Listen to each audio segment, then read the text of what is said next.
Hello mga tao, kamusta kayo? Ngayong araw nga isa sa crew namin dito sa T-Wings na nagdiwang ng kanyang kaarawan. At samahan nyo nga ulit kami sa panibagong araw ng pamilya mayaman. Aba naman. Panibagong araw at panibagong hamon nga na naman ng ating buhay. Nitong umaga nga may binili lang ako na kailangan nga namin sa shop. At pagkatapos ay diretso na nga ako sa T-Wings. Sobrang sarap nga sa pakiramdam ang pumasok nga araw-araw. Lalong-lalo na kapag pasok mo nga sobrang daming ang customer agad ng bubungad sa iyo. Kaya naman thank you Lord sa lahat ng blessings. Dahil araw-araw talaga ay pinupuno nyo nga ang T-Wings ng mga kapakpak. Pagkadating ko nga diretso nga ako dito sa counter at inayos ko nga lang muna dito yung mga bagay-bagay. At pagkatapos ay chinek ko na nga itong mga bagong OR namin na dumating. Hanggat maaari gustong gusto ko talaga yung organize nga itong counter namin. Kaya naman kapag talaga may time ako ay talagang inaayos ko nga ito. Lagi ko nga rin sila nire-remind na lagi dapat malinis ang kanilang mga area. Kasi mas madaling kumilos kapag nga malinis at organize nga ang paligid mo. Kaya naman paulit-ulit nga ako sa kanila nagre-remind na lagi silang maging organized. O given naman minsan kapag nga maraming tao ay talaga namang watak-watak nga ang mga gamit. Kaya naman sabi ko sa kanila, kapag nagkaroon na nga sila ng oras ay ayusin nga nila yung area nila. Ako talaga yung tipo ng tao na kapag nga nakakita ako ng makalat ay talaga namang hindi ako mapapakali na hindi nga ito linisin. Nung humupa na nga ang tao ay umuwi na nga muna ako sa bahay. Dahil ngayong araw nga din ay papaturukan nga namin itong batang mayaman. Meron nga ulit siya ngayong vaccine. Kaya naman ready na nga itong batang mayaman at dito nga ay nakipaglaro muna ako sa kanya. Minsan talaga hindi ko nga maiwasan na manggigil nga dito sa batang mayaman. Dahil sino ba naman ang hindi manggigigil dito sa batang ito? Dahil halos araw-araw nga ay nadadagdagan ng timbang ng batang aray. Katapos nga ay dumiretso na nga kami dito sa clinic. Medyo malapit lang naman ito sa amin. Dito nga lang sa may bayan. Pagkadating ko nga dito ay sakto naman na wala nga daw si Doc. Kaya naman hindi natuloy ang vaccine ng batang mayaman. Kaya naman niresched na nga lang namin ito. Dumiretso na nga lang kami ni Mami Emmy dito sa Red Ribbon. Bibili naman kami dito ng cake para nga sa isang crew namin. Dahil ngayong araw nga ay nagdiriwang nga siya ng kanyang kaarawan. Bumili na nga rin ako dito ng tinapay at talaga namang napaibig na nga ako dito kaya kinain ko na rin dito. Bale re-regaluhan na nga lang namin siya ng 2 pabango. Halos lahat nga sila ay pabango na nga binibigay namin tuwing kaarawan. Dahil alam naman namin na halos gamit na gamit nga nila ito. Pagkadating nga namin ni Mami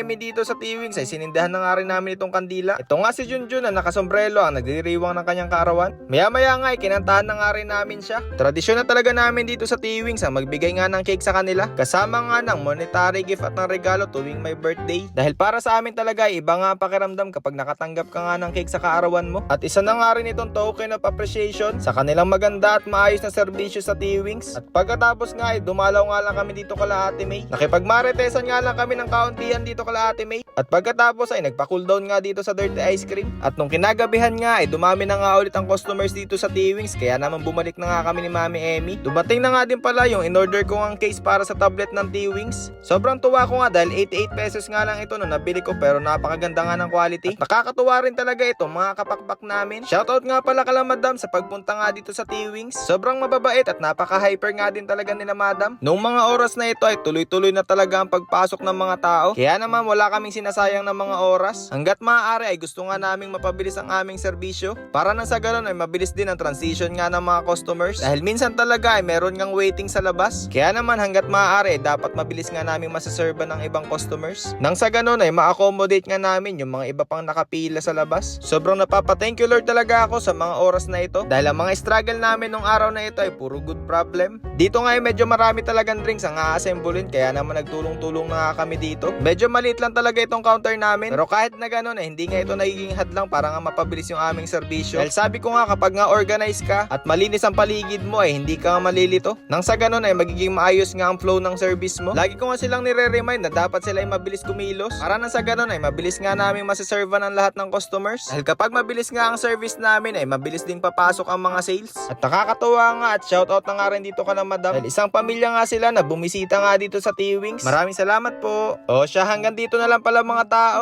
Maraming salamat. Paalam. Hello mga tao, hindi pa nga pala tapos ang video na ito. Papakilala ko nga lang sa inyo itong aking bagong libangan. Ito ang 77 PNL. Bale napakaraming ang laro ang pwedeng laruin dito. Meron nga ditong color game, Mines, Super Ace, at marami pang iba. Bale, ito nga Super Ace ang pinili kong laruin. Ito nga pwede nga kayo mamili kung magkano nga ang gusto nyong i-bet. Bale, ang maximum bet nga nito ay 1,000. Ito nga ay nilalaro ko kapag nga meron akong free time. Tamang libangan nga lang at pangpalipas oras. Basta lagi nyo nga tatandaan sa larong ito nga ay may nananalo at may natatalo din talaga. Kaya naman, always remember na play moderately only. At dito nga ay na-experience ko nga mag-scatter. Bale, dito nga ay magkakaroon ka nga ng free 10 spin. 160. Uy! 7,000! Nakita niyo yung index? 300. 440. 10,000. Dito nga nakalaki nga ang taong ito, kaya naman winidraw ko na rin naman ito. Kaya ano pang hinihintay yung mga tao? Check nyo na nga ang comment section, baka nga ikaw na rin ang sunod na swertehin. Disclaimer nga rin pala mga tao na ang laro nga ito ay hindi ko nga nire-recommend sa mga bata. O siya, hanggang dito na lang mga tao. Paalam!